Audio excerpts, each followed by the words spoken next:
ফ্রিজটাকে দেখতে এসেছি, single door fridge. এটা 2014 মডেল। তো মেশিন চালু করা হয়নি, মেশিন চালু করছি। তো ভিতরে লাইট জ্বলছে, কিন্তু কম্প্রেসারের কত এম্পিয়ার নিচ্ছি দেখুন। যে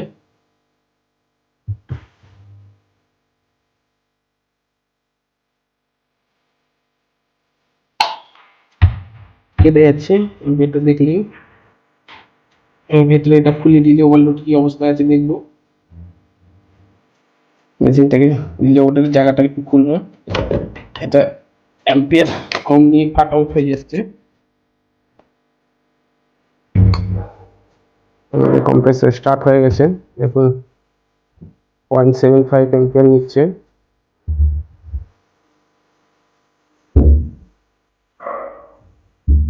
আস্তে আস্তে গরম হচ্ছে। কন্ডেন্সারও একটু ওয়েট করতে হবে। এই রিলে ওভারলোড খারাপ ছিল, চেঞ্জ করে দিয়েছি, যার জন্য ভেতরে লাইট জ্বলছিল কিন্তু কম্প্রেসার স্টার্ট হচ্ছিল না। তো এখন মেশিন ওপেন হয়ে গেছে, একটু চালিয়ে দেখবো, চেক করবো। এই গরম শুরু হয়ে গেছে। এবার একটু কন্ডেন্সারে ময়লা আছে, ওটা পরিষ্কার করে দেবো। পুরো গরম স্টার্ট হওয়া শুরু হয়ে গেছে। এই ঝাড়ু দিয়ে করি, আমার কাছে ব্রাশটা বাড়ি রেখে দিয়ে চলে এসেছি।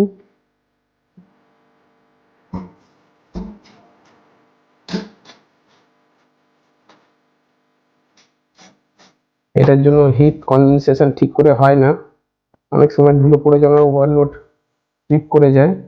তো এটা মাঝে মাঝে পরিষ্কার করা দরকার আছে, যদি ওপেনে থাকে। যেমন এই ফ্রিজটায়, পুরোনো ফ্রিজগুলো এটা ওপেনে আছে, এটা ইম্পোজ টাইপের থাকলে ওটার পরিষ্কার করার দরকার হয় না। তো বন্ধুরা, আমাদের কমপ্লিট হয়ে গেছে। আমরা রিলে ওভারলোড চেঞ্জ করেছি, মেশিন একদম খুব সুন্দর চলছে, পুরো হিট প্রপার আসছে। এদিকে ভেতরে আসে শুধু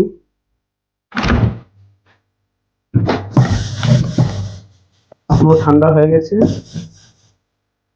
পুরো একদম প্রপার ক্লিন হচ্ছে। এর আবার ডোরটা নেই, যেহেতু ডোর না থাকলে অনেক সময় সমস্যা হয় কি, এক্সেস আইস চলে আসে, তখন বারবার রিপ্লেস করতে হয়।